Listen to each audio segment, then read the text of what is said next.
Олимпийского Сочи. Так вот мы и добрались до вокзала. Вариант, как добраться до олимпийских объектов, у болельщиков два.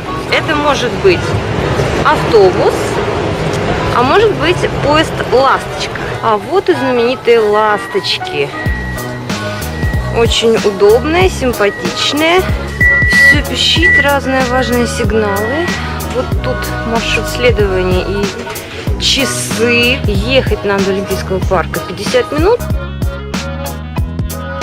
Мы с вами прибыли на станцию Олимпийский парк. Сразу могу сказать, что на протяжении всего пути нас окружали полицейские, охрана практически на каждом километре, если так можно выразиться. Поэтому за безопасность здесь действительно очень и очень хорошо отвечают. Итак, мы в зоне рядом с вокзалом, куда прибывают все болельщики. Здравствуйте, меня зовут Нина. Откуда вы приехали? Я приехала издалека, с Урала, с города Миасса. Что, как вам нравится Сочи, как вам нравится атмосфера олимпийская? Вы знаете, очень нравится. И Сочи мне очень понравилось. Я была тут летом, мы отдыхали.